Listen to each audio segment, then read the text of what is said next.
सुनो। हाँ ये जो अपने पड़ोस में आलिया रहती है, हाँ। उसकी उसके हस्बैंड से लड़ाई हो गई है। यार इसका हस्बैंड हर वक्त इससे लड़ता ही रहता है। तो उसके हस्बैंड की कॉल मेरे पास आई थी। क्या कह रहा था तुमसे? कह रहा था, भाभी जी मुझे तो लव लेटर लिखना नहीं आता है, तो क्या आप मेरी तरफ से मेरी बीवी को एक लव लेटर लिख देंगी जिससे उसका गुस्सा ठंडा हो जाए और वो मान जाए। फिर तुमने क्या कहा? मैंने तो जल्दबाजी में हाँ कर दी, पर तुम्हें तो पता है मुझे लव लेटर कहाँ लिखने आते हैं। पर मैंने सुना है तुम इन चीजों में बहुत माहिर हो। तो क्या तुम आलिया को एक लव लेटर लिख दोगे? अब तुम इतना कह रही हो तो फिर तुम मुझे बताते रहो, मैं लिख रही हूँ। हाँ लिखो।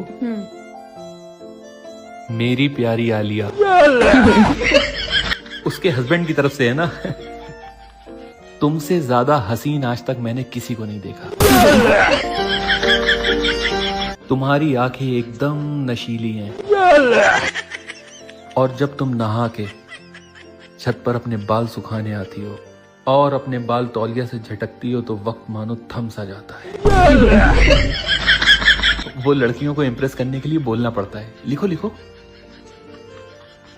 मुझे मालूम है कि तुम्हारी नई वाली चप्पल तुम्हारे पैरों को काट रही है, इसलिए मैं तुम्हें नई चप्पल ला कर दूंगा।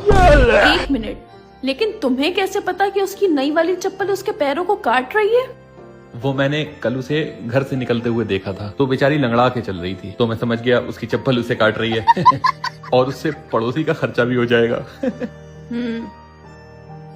मुझे पता है कि तुम्हें गेंदे के फूलों से एलर्जी है, इसलिए मैं तुम्हें गुलाब के फूल भेजूंगा। अब तुम्हें ये कैसे पता कि उसे गेंदे के फूलों से एलर्जी है? वो परसों अपने साथ एक फंक्शन में गई थी ना, तो वहाँ गेंदे के फूलों की सजावट थी, तो जैसे ही वो फूलों के पास गई तो उसे छींकें आने लगी, तो मैं समझ गया उसे एलर्जी है उससे। ठीक 3 बजे मैं अपने पड़ोसी के हाथ गुलाब के फूलों का गुलदस्ता भेजूंगा तुम्हारे लिए।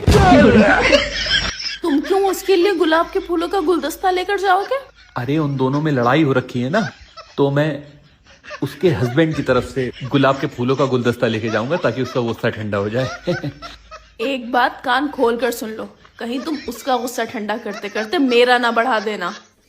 नहीं नहीं नहीं, भरोसा रखो मुझ पर।